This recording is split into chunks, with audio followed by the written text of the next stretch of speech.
Did any of you like see homework 7 on your web assign? Because I checked yesterday and I still can't see it. So okay. So I'm guessing I'm guessing he's just delaying. Although if I recall, I think he did say he was going to release it, right? But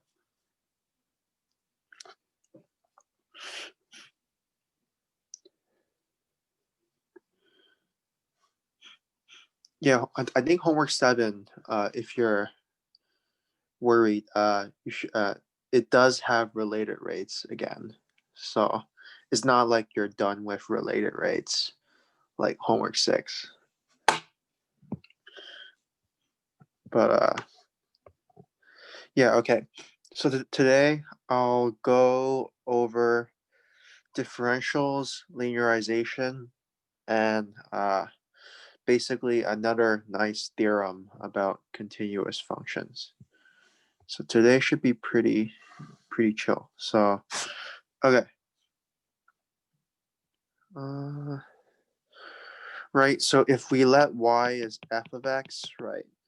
And we think of then we define a differential dy as just f prime of x dx, right? So like informally, right? Like think of dy as the actual, change in y. Because if you think of just dividing by dx, dy over dx is f prime, right? But like f prime is like slope, right? So slope is like change in y over change in x, right? So actual slope. So think of dy as like the possibility, how y changes. So and then later on we'll see, it basically means the error, right? How different can y be? And yeah. Anyway, so dx is independent variable, right? So I mean, if you just think of related rates, right, we see something similar, right? Related rates is like d is like a prime or like dA, right? For area equals something like for a rectangle or for a square, right? It's like d area is something ds, right? Where s is the side. So, but let me just say for geometric meaning, just see book for geometric meaning for.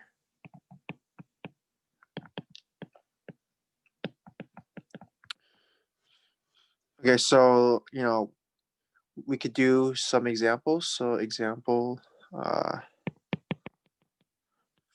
find dy ren y equals square root 1 minus t to the 4th.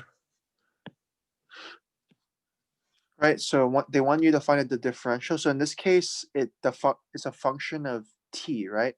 So y is, if we relate to here, y is f of t, right? So dy is f prime of t dt. And then from here, you just take derivative. So this is just chain rule, right? derivative of root t is 1 over 2 root t. And then derivative of the inside, well, derivative of 1 is 0. And derivative of negative t to the fourth is negative t cubed.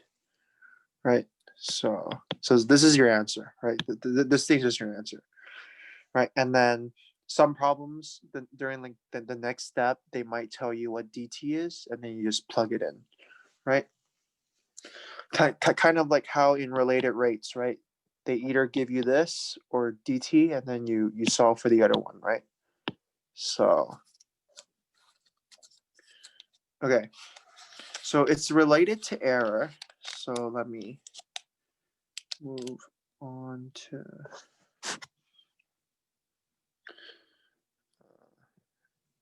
error. So I think this is in your homework 6. So basically d variable. Just think of d variable as possible error.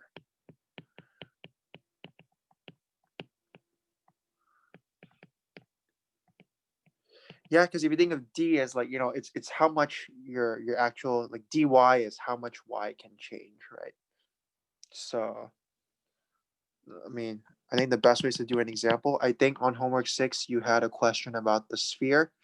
So this is just an analogy. So the edge of a cube was found to be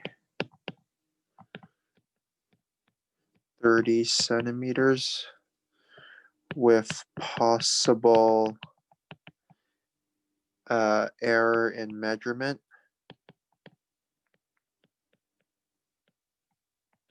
of 0.1 centimeters. Use differential to estimate the maximum possible error, relative error. So I'll explain what relative error is and percentage error.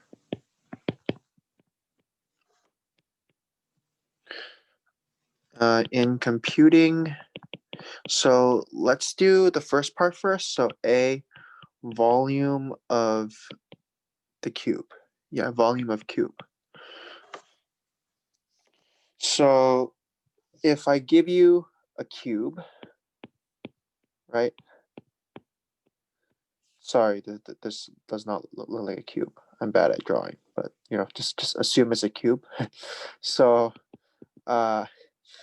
if this is a cube, what's the volume of a cube? If this is like the side.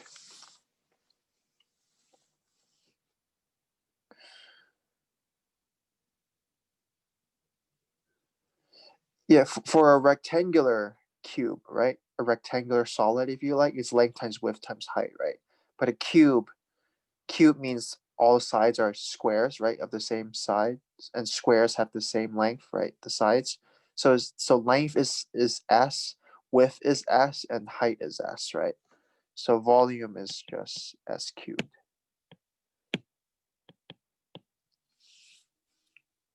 Right? So again, so what does it want? If it wants the error in volume, right? And I tell you d variable is the error. It's asking for, you should think it's asking for this part is asking for dV, right? So d volume is possible error of volume.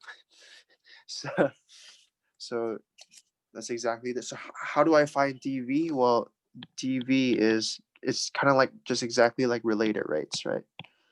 ds. Now,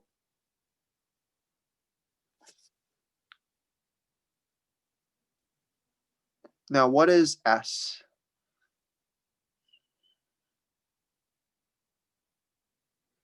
So it's in the question.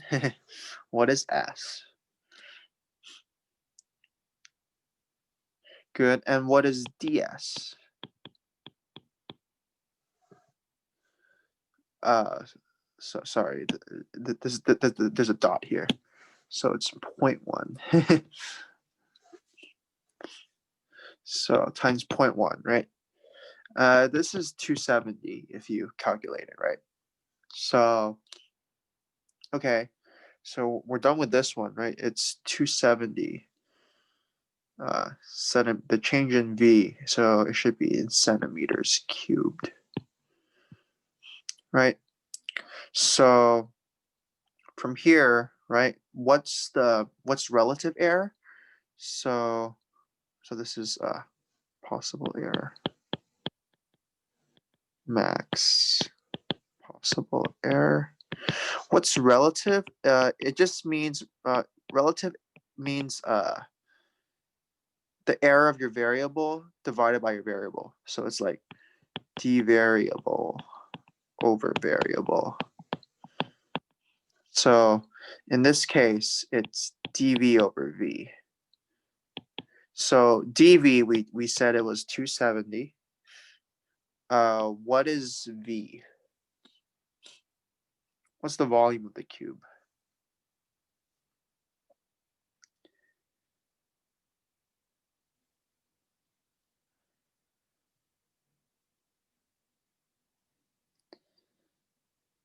Yeah, but I mean, like, what's the number in this case? No, it's not 270.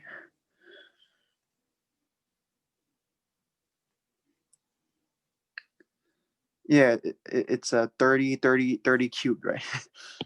30 times 30 times 30. Yeah, if you like.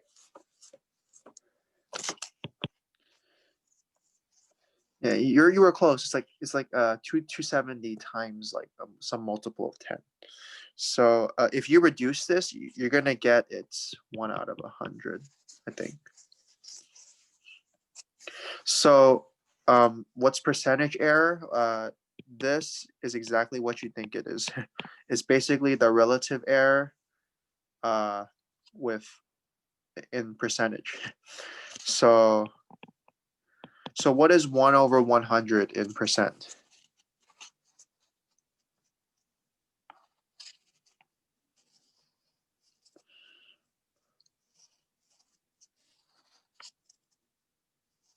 No, no, no. 1%, right?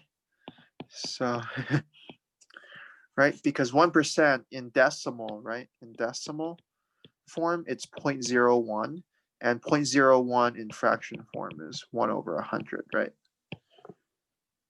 So make sure you know how to convert fractions and decimals to percent and vice versa. So, okay. So let's do part B. I'm gonna erase this. So just gonna erase this. So this is kind of important in real life, right? Because if you're measuring something, you obviously can't measure exactly, right? I mean, even if you like use a ruler, right, you might be off by like, maybe like 0.1 inch, right? Or like zero point 0.1 millimeters, if you like. You can't perfectly get 12-inch, right? If you use like a whole ruler. Like it's possible you're off by like a tiny bit. And so this thing is basically just tells you like what's the error, right? What's the when you do the when you would do I mean whatever reason you're measuring, there's going to be some error, and you want to calculate, how bad can it go. So that's the real life interpretation for this. Okay.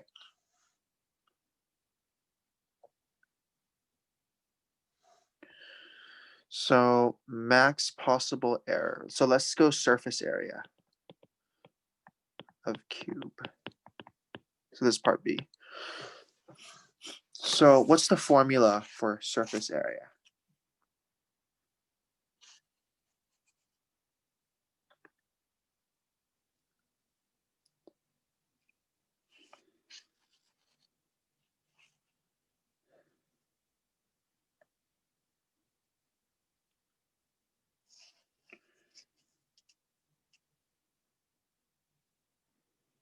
Yeah, it's the area of like all the sides, right?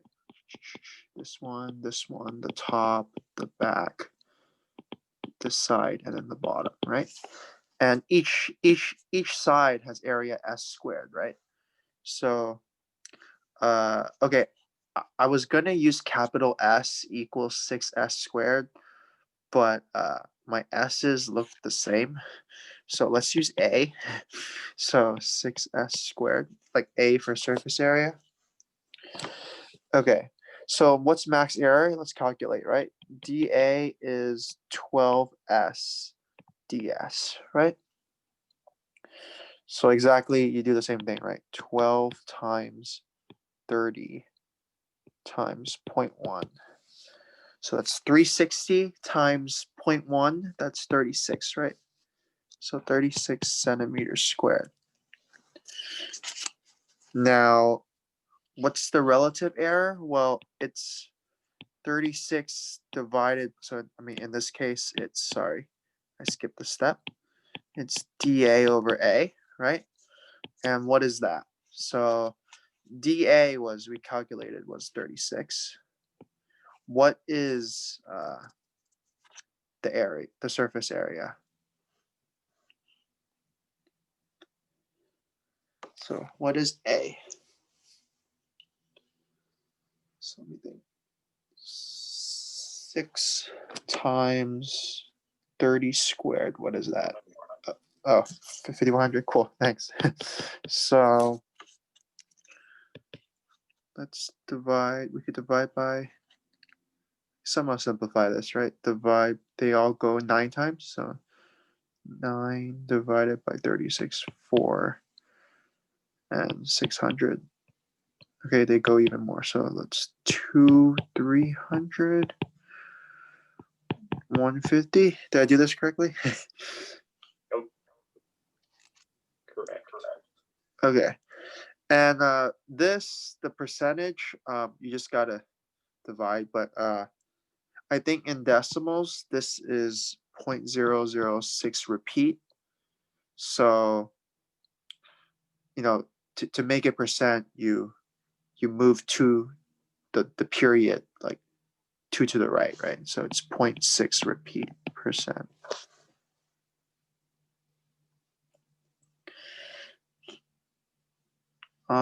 Everyone good on this? Understand how to do error questions?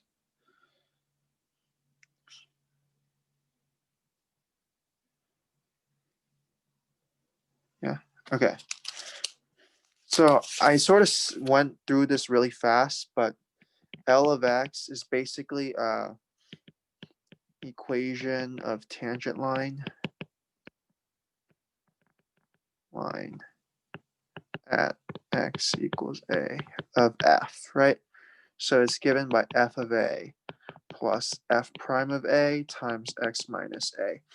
So, I mean, let's just do a real quick example, right? Again, just so everyone knows how to, find equation of tangent line. So now I'll explain. I explained last time with the square root, but I can do another one. So linearization for function at a. So let's do f of x equals cube root of x at, say, 1. Yeah. So L of x is, what's f of a? F of 1 is cube root of 1. That's 1 plus, I'll just write f prime of 1, x minus 1, right? So what's f prime of 1? Well, derivative is 1/3 x, then negative 2/3, right? So that this is f prime of x. So f prime of 1 is, well, 1 to any power is 1, right? So this is just 1/3. So the equation of the tangent line is 1/3 x minus 1/3 plus 2/3, right? So this would be your answer, right? Now, the reason they call it linearization is because it approximates it helps approximate points near 1, right? Or points near A, right? I think I did the homework for you, right? The one with the square root. I think some of you had like square root of like 0.9 something, and then you use like square root of 1, or you had like square root of like 98, and then you use square root of like 100, right? But like it doesn't really have to be square roots, right? It could be like anything. So like an example, I'll do it here, right? E to the 0.1, right? Obviously, this looks like the function, e to the x. So I want to approximate e to the 0.1. So what number is close to 0.1, and you know the value of e to it?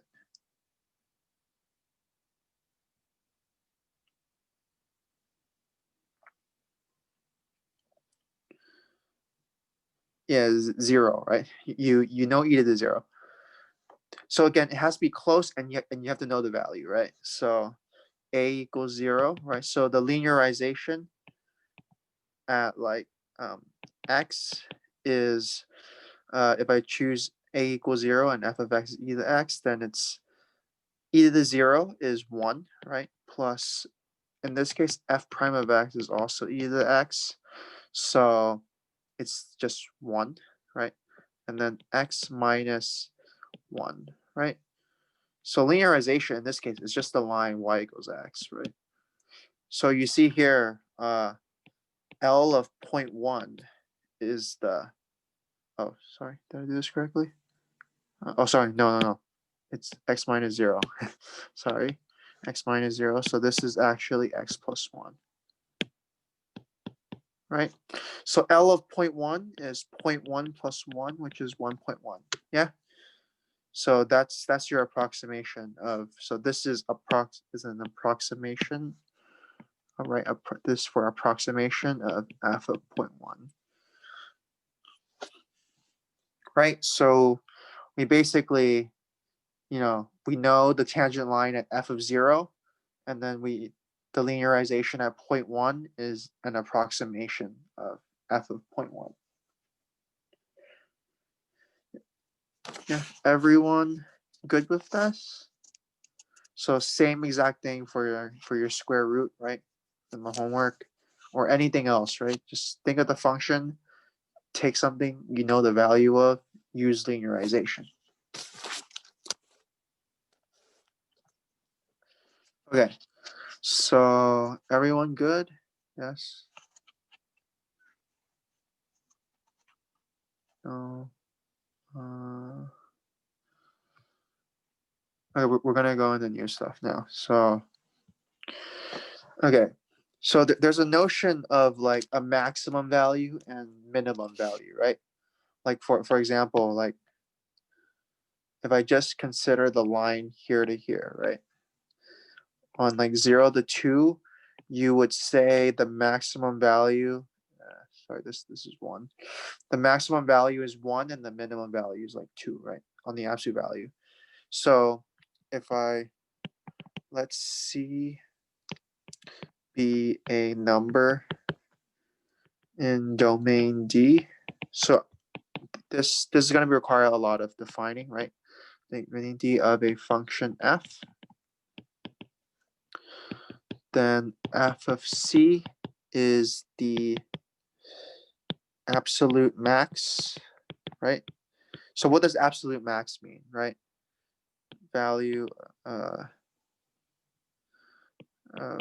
f on D such that, so what does this mean? It's such that I'm bigger than everything else, right? F of c is bigger than or equal to f of x for all x and D. And I am the absolute minimum, right? If it's the value of f, absolute, I guess. I'll write it like this. Value of f on D is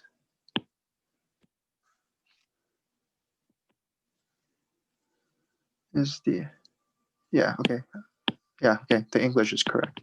If, So then f of c is the absolute maximum value of f on d if this, yeah. Absolute minimum value of f on d if I'm smaller than everything else, right? For all x in d. So in here, right, my d is 0, 2, right? Then absolute max value of f, right, is 1, right? And absolute max value, min value is 0, right, of f. And you see, like, depending on the domain, right, it could change, right? If I just extend this line, you know, like for example, this thing, my d is the whole real line, right? Negative infinity to infinity. There's no absolute max, no absolute min, right? Because I mean, it goes off, one side goes off to infinity, the other goes off to negative infinity, right? It can't be possible there's one point bigger than everything else, and or like 1 point smaller than everything else. So let me just say this is sometimes called global max or min. Does everyone follow so far? Yeah. So this is a way of characterizing functions, and we'll see it's related to derivatives. Okay, so what about locally, right? So you see here, right? I'll give an example. Like let's do like -1 to 1.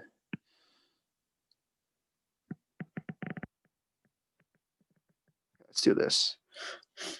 So you see here, what is the, if I write this as 2, this is like -2, right? Where's the absolute max on 0, 1? If I just consider 0, 1, I mean not -1 to 1. What is the max? The max happens here, right?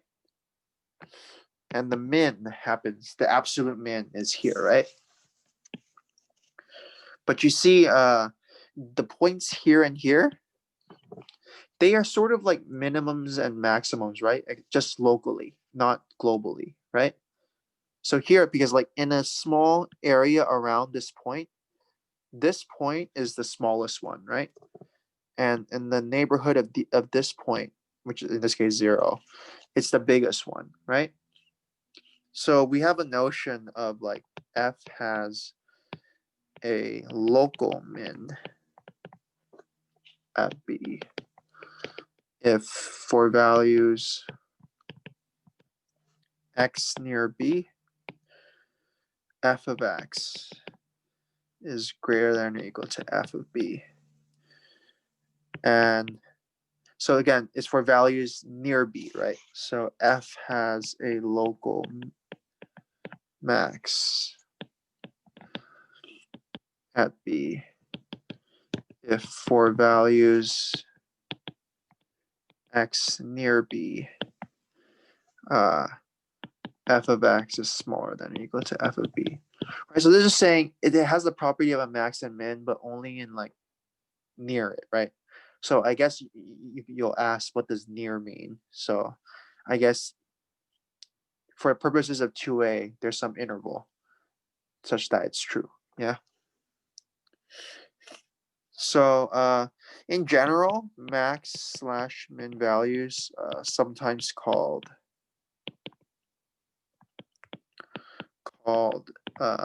extreme values.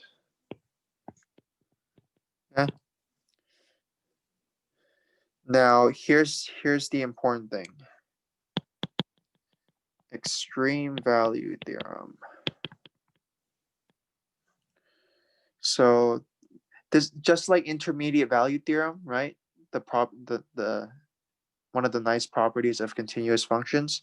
This is another one. So f continuous on closed interval AB, then f attains and absolute max value f of c and absolute min value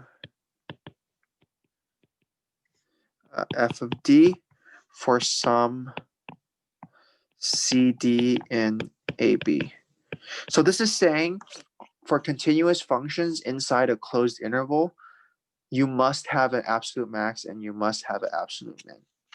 Yeah. So you see, I show you an example where if we're not in a closed interval, it's not true, right? Like just take f of x is x squared. Right? if I'm not in a closed interval, right? It's possible like to not have an absolute max and absolute min, right? So for example, if I'm on the interval negative infinity to infinity, do you all see that there's no absolute max? Because I mean, the function keeps going up, right? Goes off to infinity. So that's an example, it's continuous, but we're not on a closed interval, right? And obviously, like f of x is 1 over x, right? If I consider even on a closed interval, right, like negative 1 to 1, this thing, it doesn't have a, max or min, right? Sorry, I probably drew that wrong.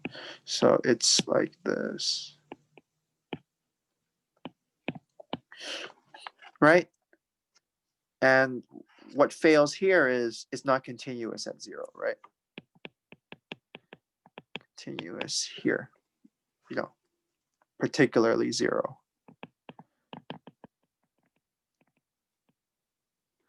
Yeah. So, continuity is important and closed interval is important. Yeah. But once you have a continuous function on a closed interval, there has to be a max and there has to be a min. Everyone clear so far? Or at least understand the statement?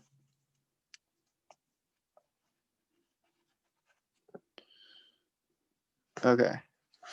So now extreme value theorem doesn't tell you like how to find it, right? So your next question would be, how do you find the absolute max / min? Well, okay. Let's go back to the example here, right? What are candidates, right? So if I'm here and here,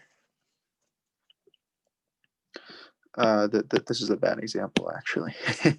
So let's go to the previous one ahead. Yeah, like this one, right? If I'm on like, here's A, here's B. What points should we check, right? So what are candidates? Well, we could check here, right? I should definitely check ren, like, I'm like at the top of the hill. Let me just say, when I'm like, if you like top of hill, from like picture wise, right? Or if you're like sort of like at a bottom of a hole. But in this case, if I check these, right? Remember, I told you these are local max and local mins, right? So it's possible the local one is the global one. But again, in this case, it's not, right? Because, these are. But what are these points? These are like the endpoints, right? So these are like, the idea is you also have to check endpoints. And that's pretty much it. So let me just define. So let's define definition, right? A critical number is exactly what we want. I mean, we'll do this after, but a critical number of a function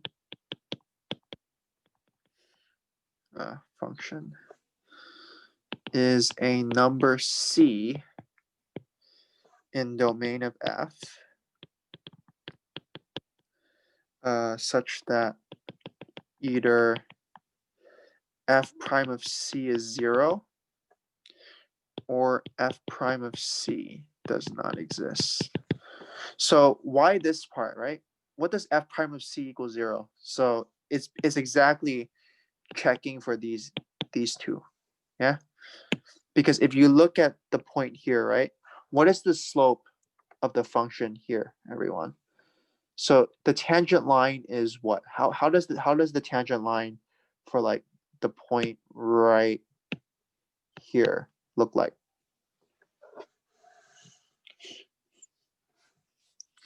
Yeah, I mean it's horizontal, right? It's flat. And the horizontal line has slope 0. Agree? So you see this condition is checking for like the top of the hill or bottom of the hole. Of did I really spell hole incorrectly? Okay. Bottom of a hole. Yeah.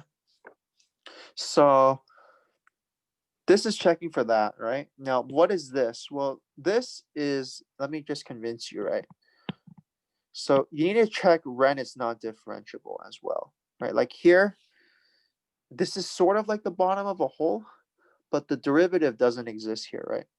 So this is f of x equals absolute value of x, right? So this is the minimum, but the derivative is not 0. The derivative does not exist, right? If you remember correctly, if you remember like 4 weeks ago, like you learned the absolute value of x is not differentiable at 0, right? The idea was it's slope 1 here and slope -1 here. So kind of impossible to have a slope if on one side you're always -1, and then like on the other side you're always 1.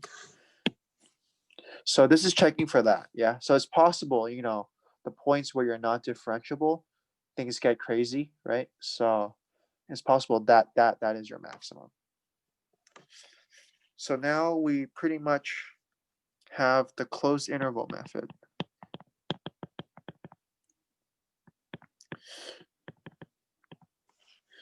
So 1, find values of f at critical numbers. At critical numbers.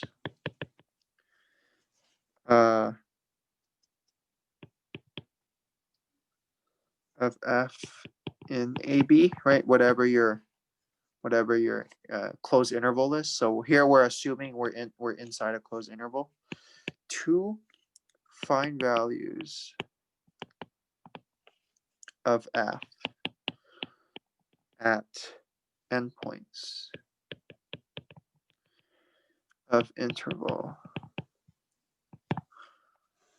Right. So this part 2 is this part, right? Where we need to check the endpoints, and then part 3 is your answer.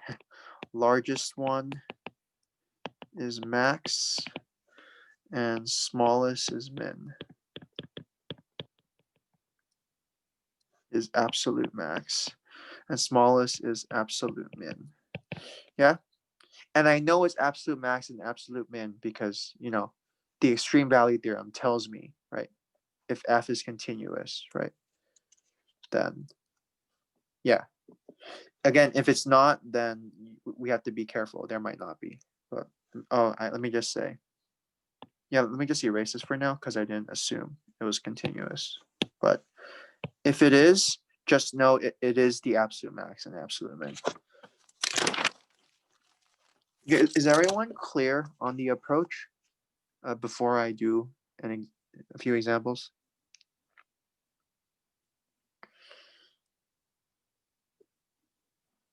Yeah.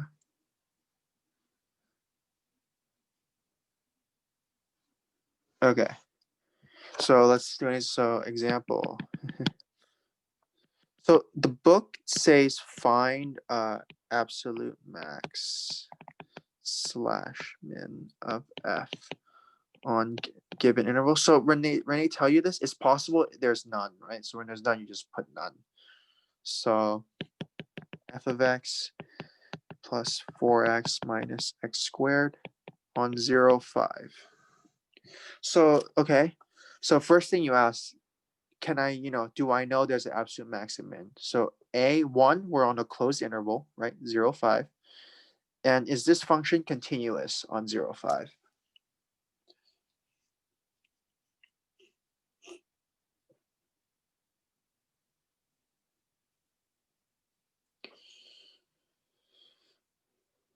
Yes or no?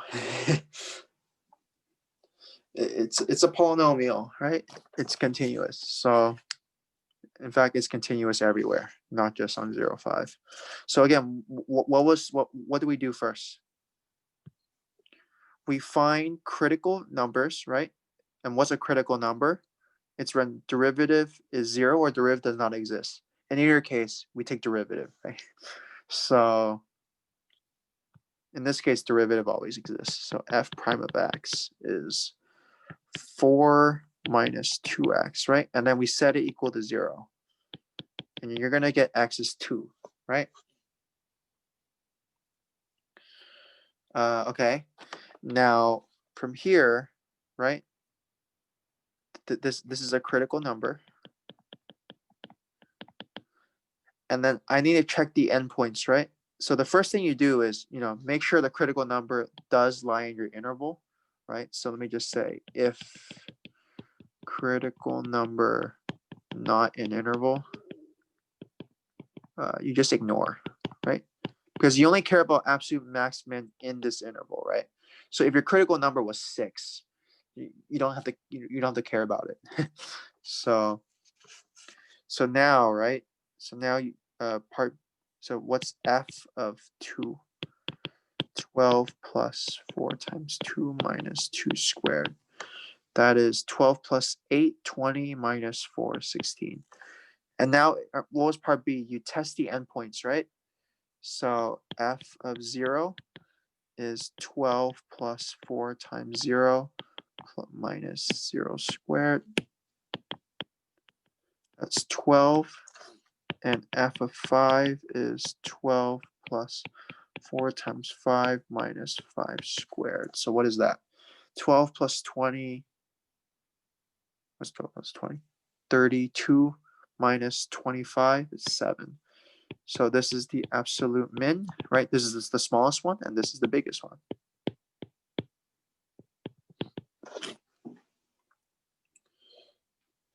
Everyone clear on this so far?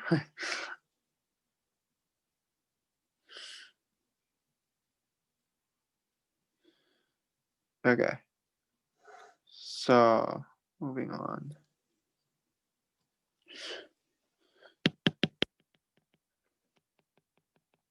One over x. 0.2 to 4. So again, question. Is this function continuous on 0.2 to 4?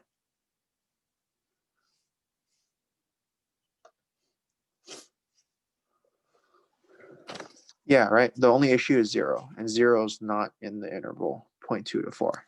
So same exact thing, right? F prime of x is 1. What is that? Minus 1 over x squared, I think. 0. Right? So first off, a priori, right? F prime of x does not exist. Remember, critical number, you have to include stuff that don't exist, right? So it does not exist at x equals 0. But we don't care, right? Because so 0 is a critical number because the derivative does not exist there. But it doesn't lie in the interval, right? So we don't care.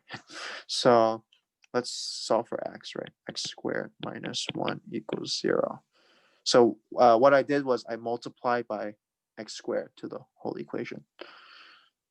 So, and then here you get x is plus minus 1, right? Okay, so what are the critical numbers I should care about? Should I care about x equals minus 1?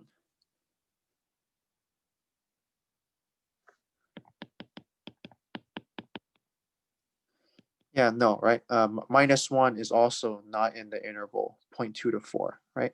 1 is. So 1 is our critical number. I mean, they are all critical numbers. It's just that we don't care about 2 of them. So x equals 1. So again, you're pretty much done, right? F of 1 is 1 plus 1 over 1, that's 2. Let's check the endpoints. F of 0.2, 0.2 plus 1 over 0.2. Does anyone have a calculator or something? Can you calculate what this is? I don't want to do it in my head right now. So this is 4 plus 1, 4. This is 4.25. Yeah, what is this? 0.2 is, well, 5.2. Okay, so this is the absolute max, right? And this is the absolute min.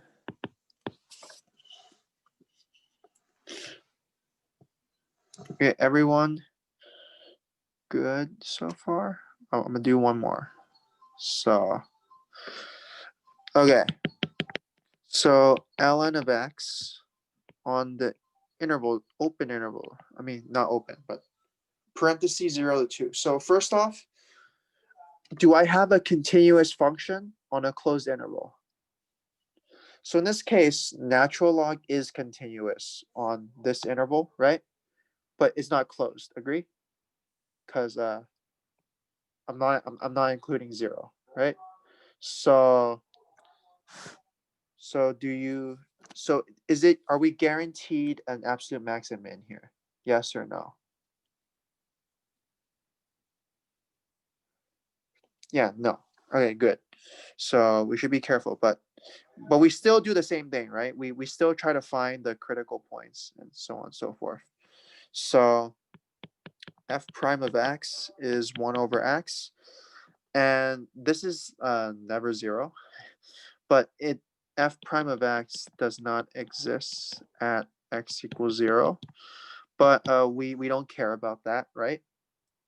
So really from here, right, we should note like a few things. So in this case, you have to know how the graph looks like, or like you have to figure out some nice properties about the function to figure out the absolute max or min. So in this case, natural log looks like this, right? So obviously f of 2 is the biggest, right? It's increasing, right?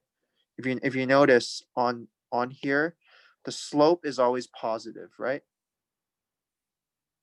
I mean, derivative 1 over x is 1 over x is always positive when x is bigger than 0. So I'm always increasing. So f of 2 is the biggest, right? ln 2. This is the absolute max actually. But you see, there's no absolute min in this case, right? Just because this thing goes off to negative infinity, right? And this is, it's in our interval, right? It's like bigger than 0, and it's going off to negative infinity as I approach 0, right? So you see in this case, it's this. Yeah, so in the case where like, you don't satisfy stuff, you have to use some nice properties of the function or something, right? But like, you see here, like this thing right here, you don't need to know how to graph it. All you need to know is that it is continuous, right? That's the nice part. So about this, all you need to know is that it's continuous and there's a closed interval, and there's no need to graph. Just take derivative, check boundary, and critical numbers. Okay, that's all I have for today. So I guess next time I'll go over MVT and other stuff. So let me see.